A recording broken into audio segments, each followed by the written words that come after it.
دوستو السلام علیکم، میں ہوں ڈاکٹر آفتاب رنجا اور آپ دیکھ رہے ہیں میرا YouTube channel Pakistan on line. آج میں جس موضوع پر گفتگو کرنے لگا ہوں وہ سابق وزیر اعظم عمران خان کی گرفتاری ہے۔ اسے القادر ٹرسٹ کیس میں گرفتار کیا گیا ہے۔ اس پر الزام بڑا مضحکہ خیز طور پر کرپشن کا لگایا گیا ہے۔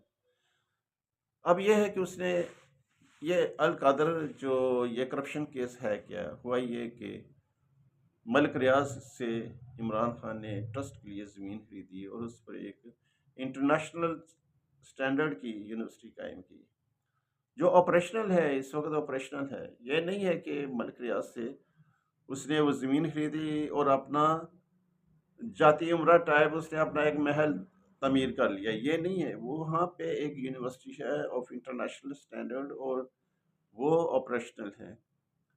اب کتنی یہ پاکستان کی جگ ہنسائی ہو رہی ہے، پوری دنیا ہنس رہی ہے پاکستان پر کہ اس کے وزیر اعظم کو صرف اس لیے گرفتار کیا گیا کہ اس نے ایک یونیورسٹی قائم کی۔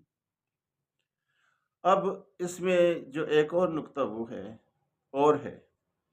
وہ نقطہ یہ ہے کہ ملک ریاض جس سے وہ زمین خریدی گئی وہ جائز تھی ناجائز تھی، وہ کس طریقے سے اس نے ایکوائر کی تھی، اس کے خلاف نہ تو نیب میں کوئی کیس ہوا، نہ کوئی درخواست فائل ہوئی اور نہ کسی عدالت میں اس کو بلایا گیا، بلکہ عمران خان کے خلاف اتنا پروپیگنڈا کیا گیا، اتنے بیانات داغے گئے اور ملک ریاض کا کسی میڈیا ہاؤس نے، وہ جیو ہے، وہ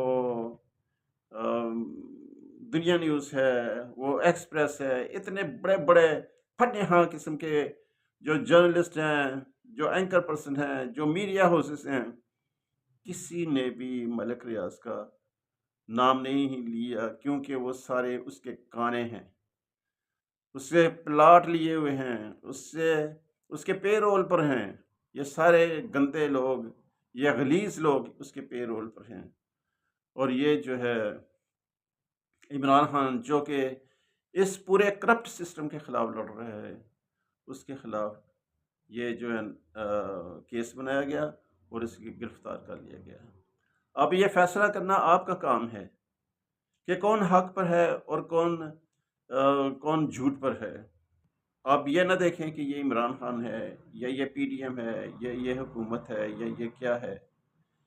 آپ یہ دیکھیں کہ انصاف کیا ہے، انصاف کے تقاضے کیا کہتے ہیں، قانون کے تقاضے کیا کہتے ہیں، قانون کیا کہتے ہیں، اس معاملے میں آئین کیا کہتا ہے، انصاف کے تقاضے کیا ہیں۔ اس کے مطابق فیصلہ آپ نے خود کرنا ہے کہ کون صحیح ہے اور کون غلط ہے۔ ڈاکٹر آفتاب رنجا کو اجازت دیجیے۔ خدا حافظ۔